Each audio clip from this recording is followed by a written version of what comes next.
What's up guys, it's Qua here. Hope you're all enjoying the marathon so far. I'm going to be doing a run of Data Wing in the any percent category. I've been running this game for about 2 years now, and it was actually the first game that I found the mobile speedrun Discord through. So yeah, and the game it's quite fast paced, so it's a bit hard to do commentary on it. But luckily I've got another skilled runner, Owl Dragon, to commentate for us. So yeah, take it away. Hello everyone, I am Owl Dragon and I'll be commentating Quara's run of Data Wing. Data Wing is a game where you are a small triangle and you have to complete a bunch of different levels in order to reach the end. The levels can have different ways of completing them. Some levels you basically just have to get to the end of the level. Other levels you have to do a bunch of different laps around a course, or you may have to beat a level in a certain amount of time. So yeah, here's the run of the any percent category of Data Wing. The run starts off with a short tutorial where you will simply tap on either side of the screen to turn in that direction. They are pretty simple controls. In addition, holding both sides at the same time will cause you to brake, but that's only used once in the whole run. The tutorial is completed by entering this portal, which will bring you to the main map of the game. From the main map, you can select different levels. In the beginning here, you have to do the levels in a certain order because they only appear in a certain order. But this first level here, you have to cut that corner pretty quickly. But then here, Quara uses one of the most important mechanics of the game. By going close to a wall and being at a certain angle, you can actually get a lot of acceleration from the wall. The second level here demonstrates it very clearly. What you have to do is, for this whole level, you have to ride along the edge of the map here. And you get a significant amount of momentum by doing this, and the trick is being able to keep this momentum. If you are going too fast and accidentally hit a wall, like you can see a few times happening here, you temporarily lose all of your acceleration and it can slow you down quite a bit. So Quara is doing a pretty good job here of not banging into the walls, but that is a skill that is pretty hard to do consistently. So for this level you have to complete 5 different laps. He's almost done with the 4th lap here, and just needs to complete one final lap before moving on to the next level. So this final lap is almost done, and as the level finishes, you will see a line that progresses as you finish each level. You are only able to play levels that are to the left of this line, and this line will progress different amounts based on the level. Most levels only have one objective, which is shown by a single solid cube on the main map.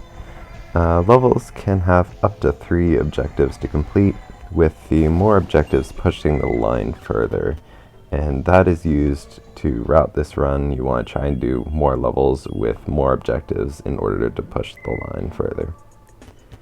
So this level introduces gravity, which is indicated in the bottom center of the screen.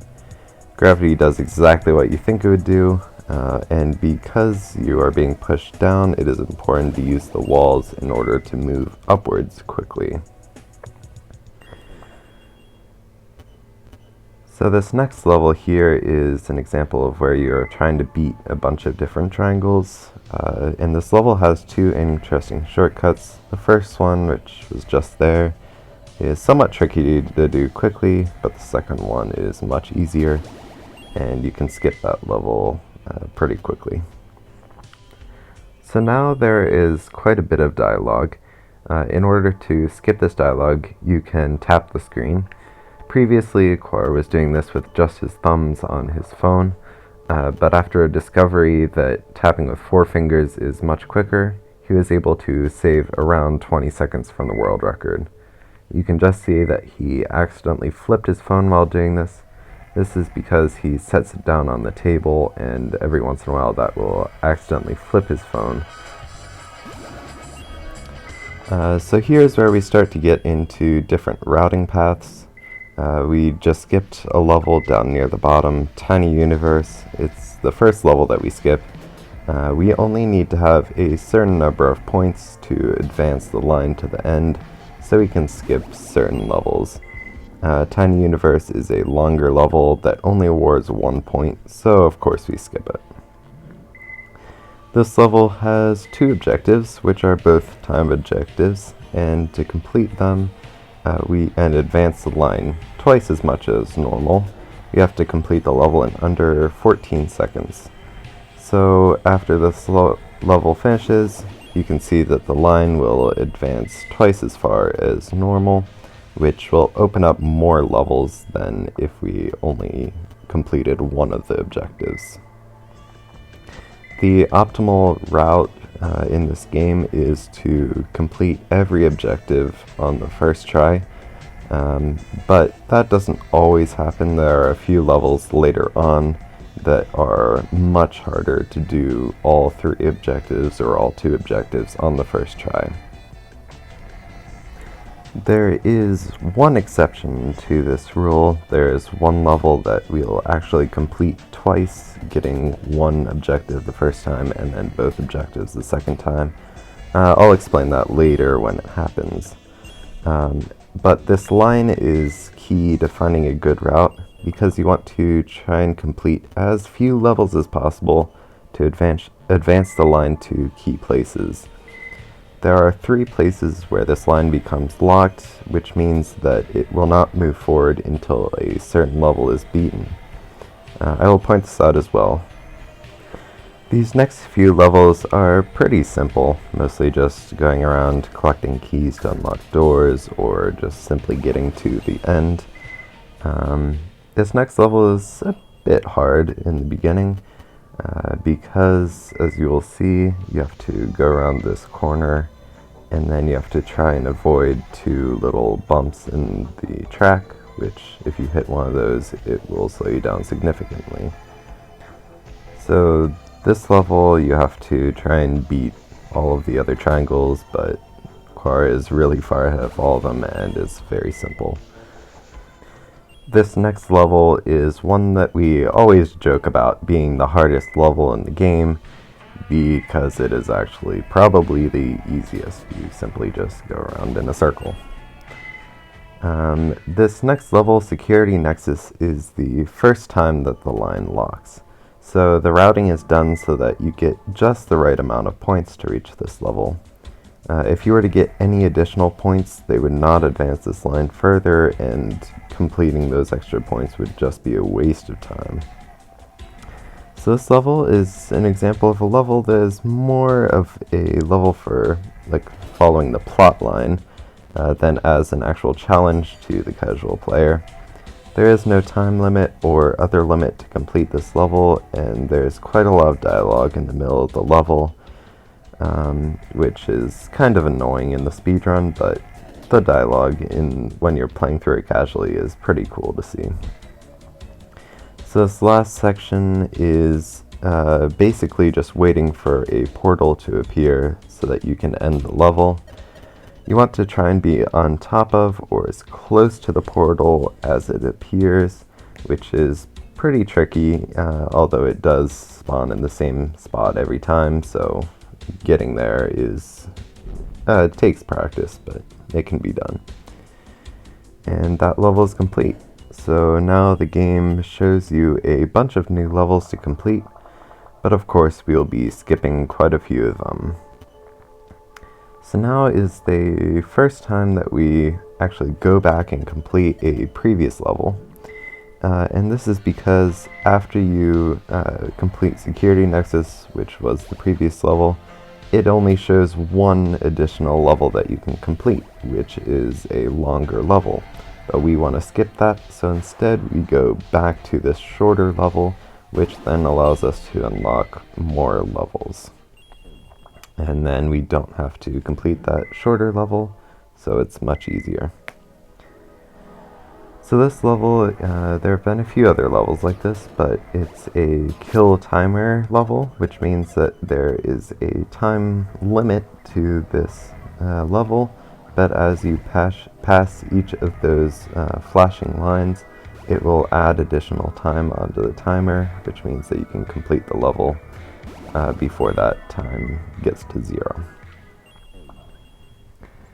So this next level has 3 objectives to complete, which we'll be doing on the first try.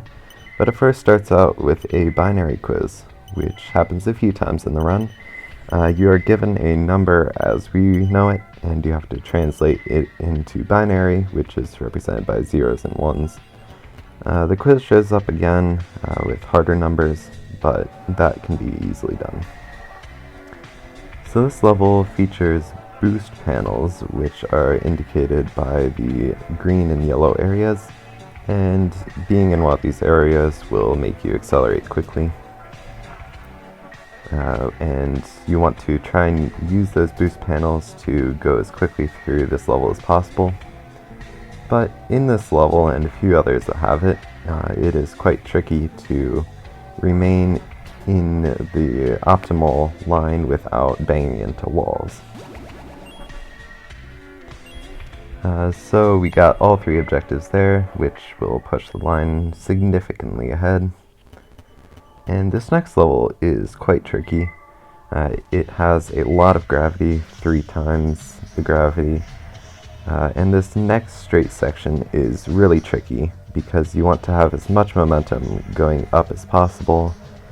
Quar makes it look easy, but if you don't have a lot of momentum going into that section, you have to take a lot of time trying to climb up each of those like ladder sort of things.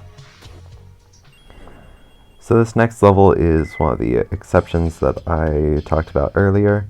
This is the level that we will be doing twice. So this first time we want to only get the first objective, which means we have to be slower than getting the second objective, but we have to be fast enough to get the first objective. So we have to be, for this level, in between 5.2 and 6 seconds. We only get 1 point here because this next level is another level where the line will actually lock. So if we were to get both objectives there, then it would still only be at that point because we have to go through this level before the line will move forward and we can do further levels. Then completing only 1 objective will allow us to go back to that level later and get an easy objective to advance the line further, whereas if we got both of them there, that would not be able to happen.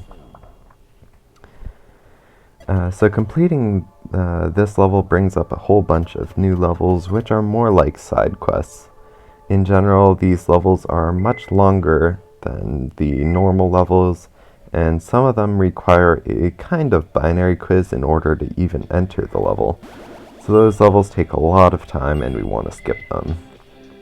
The first speedrun of Data Wing was not done with optimal routing, and therefore resulted in runners spending a lot of time completing these levels. Quar actually came up with a route that would allow him to skip all of these levels, saving a significant amount of time over the world record at that time. So there, he completed the final binary quiz, and is followed by a short level, which Quar actually missed getting all 3 objectives on the first try by a very small amount, but by completing the level again, it allowed him to easily get the 3rd objective without losing too much time. So this is the first of 2 extremely difficult levels in my opinion, because they both have difficult time requirements to complete all of the objectives. If you do not make it the first time, you have to restart the level, which you had to do there a few times. In general, the 3rd objective is more for players who are going through the level, like going through and doing multiple laps of the level, which means that you would have a significant amount of momentum going into the level. But by doing it on the first try or restarting, you don't have a lot of momentum going into that lap in order to complete it quickly. So migration here is an interesting level, because in this level the walls do not provide you with extra acceleration, which is indicated by the dashed lines instead of a solid line. So this level is trying to cut the corners as tight as possible in order to go quickly throughout that level. So here, Quar goes back and does another level that we had skipped previously in order to reach a further level without having to do more of the longer side quests. This level, because it's near the beginning, is fairly simple, just going around a few curves, and is easily done with both of the objectives. Now he skips forward ahead to go the level that he previously was not able to do. So this level introduces dead zones, which are indicated by the black and red, particle-filled spaces. And when you're in these zones, you do not have any acceleration, you cannot turn, and if you stay in one of the zones long enough, you get destroyed and you have to restart the level. So you have to make sure that when you enter one of these zones, you have enough momentum that will carry you through them. So Ghost here is the second level that's really difficult. Quar here does a 360 in the beginning of some of them. This gives you a higher velocity when you pass the start line, which is when the timer starts. So if you have more momentum when you pass that line, it will be slightly easier to complete the level. And from here on out, the routing is pretty simple. You just have to complete the rest of the main levels with only having to go back to one more previous level before finishing the final 3 levels. So this level is kind of difficult. With the boost panels, you have to try and keep all of your momentum without banging into any walls, which is extremely difficult. Quar is doing a very good job with that, but normally that would be an extremely difficult thing to do. So now you just have to complete this last lap of the level, and then it goes into a pretty interesting level. This level is, there is a slightly different strategy when doing this level as an individual level speedrun. The any percent or 100% runs will do a slightly slower, but a lot more consistent way of completing the level. And now we will move on to the final level in the main track before the final 3 levels. The final 3 levels are slightly different. They are definitely more for the plot line, but they have some cool aspects about them. So completing this level is fairly simple. 3 times the gravity, which makes some things harder, but it's mostly just using the boost off of the wall in order to accelerate quickly. And after this level, Quar goes back to the level that we had only completed 1 objective to, in order to pick up the second objective, which will move the line further and will unlock the final 3 levels. So these last 3 levels are not particularly challenging. They serve more to advance the plot line than they are to make a challenge for the player.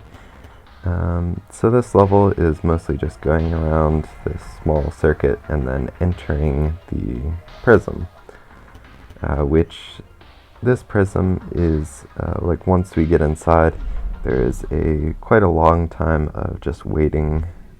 You have to wait for some dialogue to appear that you can skip, and that's more just waiting around. I personally like this section a little bit because it gives a chance to take a little bit of a break before finishing out the speedrun, which is about 20 minutes long, so having a little bit of a break can help.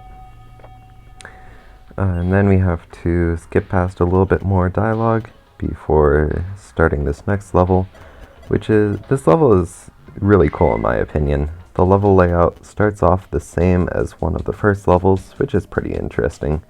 I like that it throws back to one of the first levels. And then you have to kind of break the binary quiz, which is cool. You basically input 0 in for everything. It's supposed to happen. But then the level goes out kind of into the middle of nowhere. And then this is the first and last place in the speedrun that you use the brake. It's used so that you have to wait a little bit before that door is opened. So by braking and then going forward, you are able to go through that door pretty quickly. And then in a minute, we'll be getting into the maze here, which is quite tricky to navigate around. And if you're trying to keep all of your momentum, is pretty challenging. Quar does a pretty good job in the maze here, only banging a little bit at the end there. And then after skipping a little bit more dialogue, it will take you into the final level, which is very easy. We'll see here in a second. Basically, all you have to do for this level is go in a straight line. There are a few obstacles that you have to avoid, but they are pretty much in the same place all the time, and avoiding them is pretty simple. Here you have to bang into a wall, which when I first played the game it was kind of hard to know what to do, but after banging into that wall it opens it up and it is pretty simple. Then you just move forward and wait for the screen to go completely white, which is when the speedrun ends. So thank you all for watching the speedrun of Data Wing, and thank you Quar for doing the run, and I hope you enjoy the rest of the event.